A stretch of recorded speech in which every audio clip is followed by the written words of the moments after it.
और इसी तरीके से बाप की एक जिम्मेदारी ये भी है मेरे भाई कि अपनी औलाद के साथ इंसाफ करे। 4 बेटे हैं तो चारों को अगर कोई चीज दे रहा है तो चारों को दे। ऐसा न करे कि एक को दे रहा है 3 को नहीं दे रहा है, 3 को दे रहा है 1 को नहीं दे रहा है। अगर ऐसी ना इंसाफी बाप कर रहा है, अल्लाह क्या उसकी गर्दन फंसने वाली है, वो तैयार। अल्लाह के नबी के पास एक साहबी आते हैं, अय अल्लाह के नबी, मैं अपने एक बेटे को एक बाग देना चाहता हूँ और मैं चाहता हूँ कि आपको इसके ऊपर गवाह बना लूं।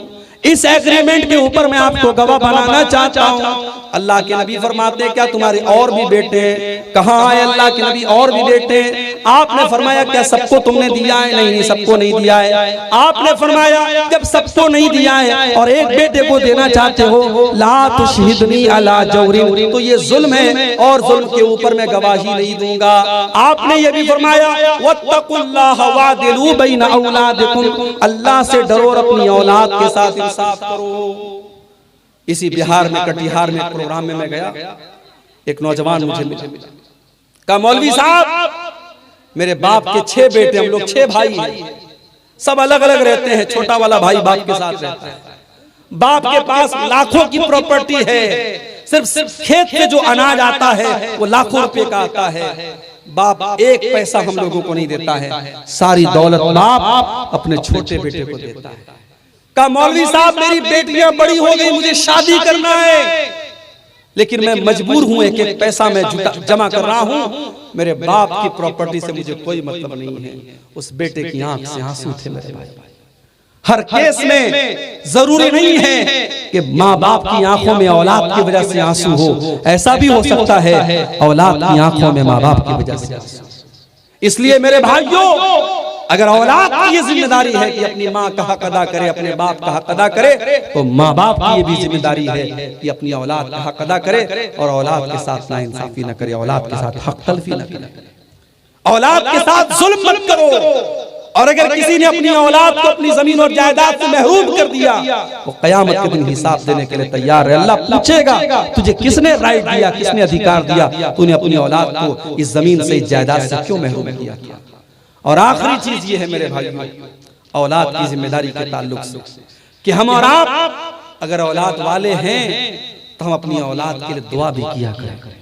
औलाद देने वाला अल्लाह है और औलाद की इस्लाह करने वाला भी अल्लाह है।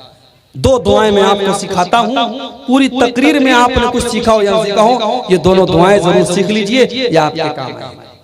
पहली दुआ आपको मिलेगी कुरान मजीद के 19वें पारे में, सूरह फुरकान के आखिर में आपको ये दुआ मिलेगी, रब्बना हब लना मिन अज़वाजिना व ज़ुर्रिय्यातिना कुर्रता अयुन वजअलना लिलमुत्तक़ीना इमामा।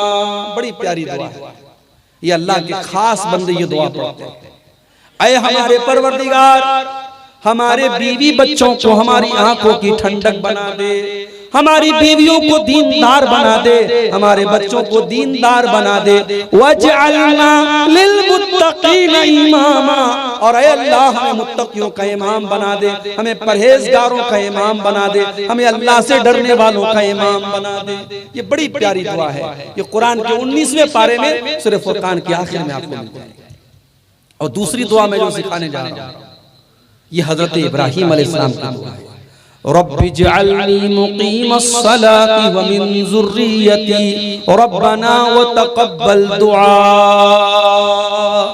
ऐ परवरदिगार, मुझे भी नमाज का पाबंद बना और मेरी औलाद को भी नमाज का पाबंद बना, और ऐ मेरे परवरदिगार मेरी दुआओं को सुन ले। ये दुआएं मांगा करो अपनी औलाद के लिए, इसलिए कि मेरे भाई दिल का कंट्रोल अल्लाह के हाथ में है, दिल का रिमोट कंट्रोल अल्लाह के हाथ में है। हम कोशिश कर सकते हैं अपनी औलाद की तरबियत और इस्लाह की, लेकिन दिल पर हमारा कंट्रोल नहीं, दिल का कंट्रोल अल्लाह के हाथ में है। इसलिए दुआ किया करो कि अल्लाह हमारी औलाद को सही रास्ते पर रखे, मरते दम तक तौहीद पर रखे, मरते दम तक सुन्नत पर रखे। अपनी औलाद के अकीदे की फिक्र किया करो मेरे भाई। अपनी औलाद की तौहीद की फिक्र किया करो।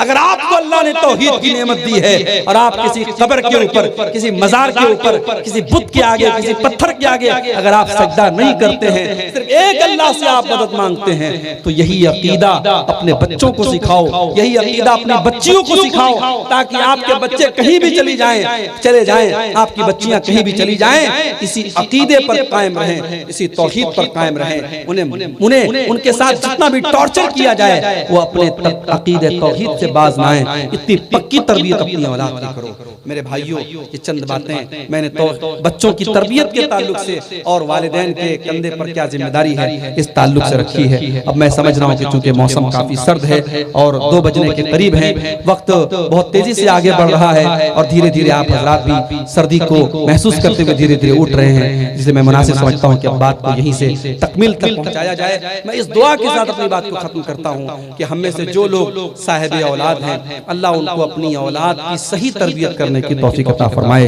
रब्बुल आलमीन जिस इदारे की तरफ से आज का ये प्रोग्राम हुआ है, अल्लाह इस इदारे को दिन दूनी रात चौगुनी तरक्की। बैठ जाइए, 2 मिनट बैठ जाइए, दुआ में शामिल होने के बाद तब आप लोग जाइए। अल्लाह ताला इस इदारे को मजीद तरक्कियों से तरक्कियां अता फरमाए। जिन भाइयों ने इस इदारे में ताउन किया है, अल्लाह उनके ताउन को कबूल फरमाए। जो भाई अभी तक पीछे रह गए हैं और इस इदारे का ताउन उन्होंने नहीं किया है या कम किया है अपनी हैसियत के मुताबिक, उनसे भी गुजारिश करूंगा कि जाते जाते इस इदारे को अपना कीमती ताउन दे करके जाएं। अल्लाह आपके माल में, आपके अहल में बरकत अता फरमाए। अल्लाह हमारी औरतों को अपनी जिम्मेदारी, एक माँ को अपनी जिम्मेदारी, एक बेटी को अपनी जिम्मेदारी निभाने की तौफीक अता फरमाए। अल्लाह बेहयाई के फितने से हमारी माँ बहनों की हिफाजत फरमाए। रब्बुल आलमीन हमारे नौजवानों को अपनी जवानी की हिफाजत करने की तौफीक अता फरमाए। अल्लाह ताला हमारे इस प्रोग्राम में बैठने को, हमारे जमा होने को, हमारे सुनने सुनाने को अल्लाह ताला कबूल फरमाए। अल्लाह ताला हम में से जो बीमार हैं उनको शिफाए कामिल अता फरमाए।